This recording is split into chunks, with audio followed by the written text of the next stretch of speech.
नमस्ते और स्वागत है आपका हमारे आज के विश्लेषण में। आज हम सब एक बहुत ही दिलचस्प सफर पर निकलने वाले हैं।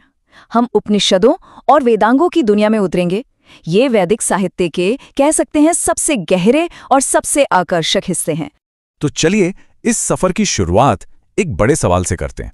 सोचिए, हजारों साल पुराने पवित्र ज्ञान को आखिर संरक्षित किया कैसे जाता है? बिल्कुल, और ये सिर्फ रटने या याद रखने की बात नहीं है।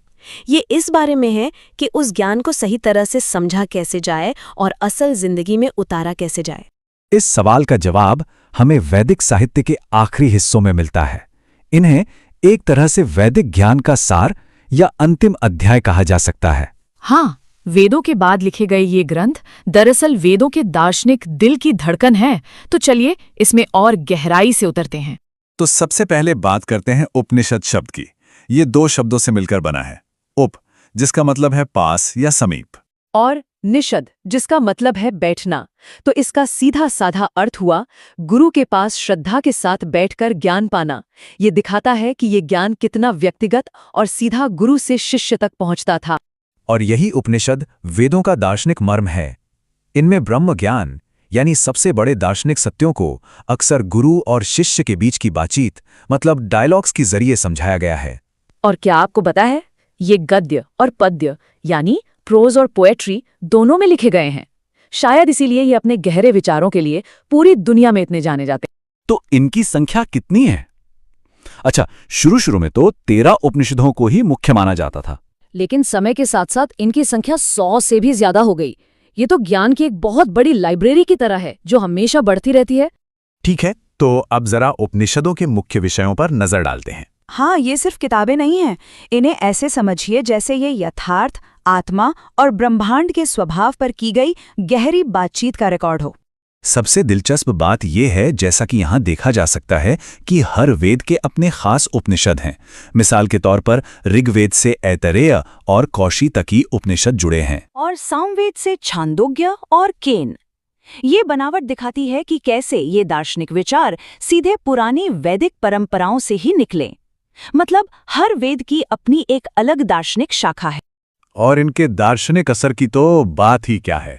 ये वेदांत दर्शन की नींव है, जिसके आधार पर बाद में बादरायण ने ब्रह्म सूत्र की रचना की। उपनिषदों में ही हमें ब्रह्म के 3 स्वरूपों का वर्णन मिलता है। सत यानी सत्य, चित्त यानी चेतना, और आनंद यानी परम सुख।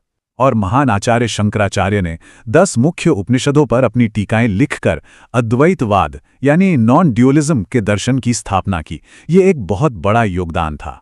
और हाँ, एक बहुत ही जरूरी बात, निष्काम कर्म का सिद्धांत यानी बिना फल की चिंता किए कर्म करना, उसका जिक्र हमें सबसे पहले ईशो उपनिषद में ही मिलता है। और यही विचार बाद में भगवद गीता का भी एक मुख्य विषय बना।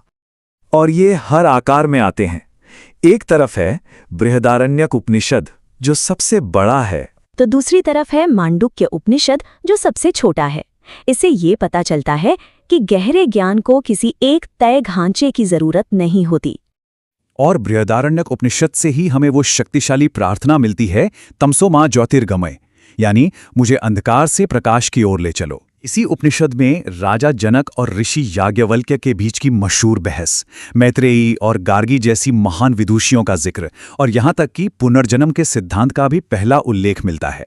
वाकई ज्ञान का एक पावर हाउस है ये। छांदोग्य उपनिषद में सत्यकाम जाबाल की एक बहुत ही प्रेरणादायक कहानी है। वो अपनी बिनब्याही माँ से जुड़े सामाजिक कलंक को चुनौती देते हैं और सिर्फ सत्य के आधार पर ज्ञान की खोज में निकल पड़ते हैं। ये कहानी एक बहुत बड़ा संदेश देती है कि ज्ञान पाने के लिए सत्य के प्रति ईमानदारी ही सबसे ज्यादा मायने रखती है और कुछ नहीं। फिर कठोपनिषद में वो प्रसिद्ध संवाद आता है, यमराज यानी मृत्यु के देवता और एक छोटे से बालक नचिकेता के बीच। इस गहरी बातचीत में यमराज नचिकेता को मृत्यु का रहस्य और आत्मा के अमर स्वभाव के बारे में बताते हैं।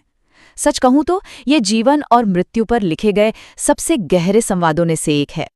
और जरा इस पर गौर कीजिए, भारतीय संस्कृति का वो प्रसिद्ध सिद्धांत अतिथि देवो भवः, जिसका मतलब है मेहमान भगवान के बराबर है, वो सीधे तैत्तिरीय उपनिषद से आता है।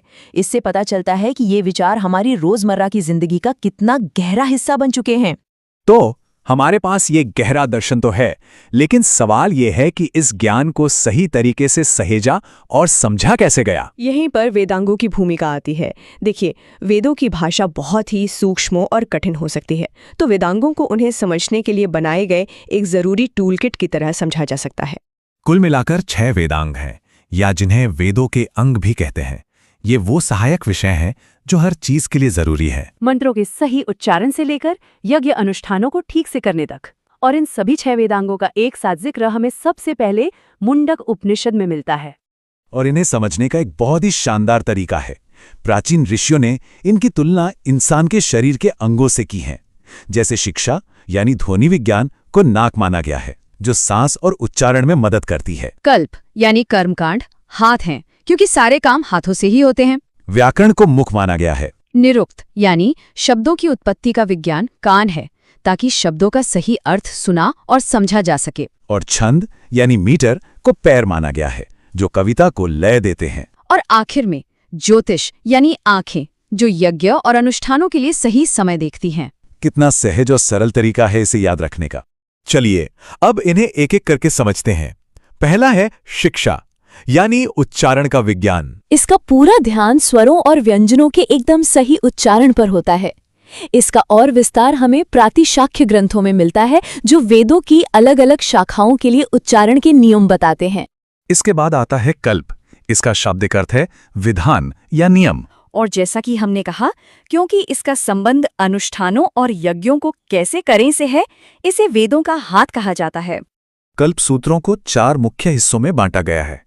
श्रौत सूत्र बड़े सार्वजनिक यज्ञों के लिए हैं और गृह सूत्र घरेलू अनुष्ठानों के लिए, जैसे विवाह और जन्म संस्कार। फिर आते हैं धर्मसूत्र, जो सामाजिक और कानूनी नियमों की बात करते हैं। और मेरा पसंदीदा शुल्व सूत्र, ये बहुत दिलचस्प है। इनमें यज्ञ की वेदी बनाने के लिए ज्यामितीय यानी ज्योमेट्रिकल नियम दिए गए हैं। ये प्राचीन भारत के गणित के जबरदस्त ज्ञान को दिखाता है। बाकी के 4 वेदांग इस पूरी प्रणाली को मुकम्मल करते हैं। व्याकरण, जिसे मुख कहा गया है, वो भाषा के नियम बताता है। निरुक्त यानी कान, वेदों के कठिन शब्दों की उत्पत्ति और उनका सही मतलब समझाता है। छंद यानी पैर, मंत्रों की लय और मीटर को नियंत्रित करता है, ताकि उन्हें सही तरीके से गाया या पढ़ा जा सके। और आखिर में ज्योतिष यानी आंखें, जो सभी धार्मिक कामों और समारोहों के लिए शुभ समय तय करता है। तो जब इन सब को एक साथ रखकर देखते हैं, उपनिषदों का गहरा दर्शन और वेदांगों के व्यवहारिक साधन, तो हमें कुछ बहुत ही अनोखा मिलता है। ज्ञान की एक पूरी तरह से जुड़ी हुई प्रणाली। ये सिर्फ अलग अलग विषयों की एक लिस्ट नहीं है, ये एक ऐसा ढांचा है जहाँ क्यों और कैसे दोनों को बराबर का महत्व दिया गया है। और ये हमें आज के लिए एक बड़े सवाल पर लाकर छोड़ देता है। ज्ञान की ये प्राचीन और एकीकृत प्रणाली आज हम जिस तरह से सीखते और सिखाते हैं, उसके बारे में हमें क्या सिखा सकती है? क्या हम भी सिद्धांत को व्यवहार से, बड़े विचारों को उन्हें लागू करने के लिए जरूरी हुनर से बेहतर तरीके से जोड़ सकते हैं? ये सोचने वाली बात है।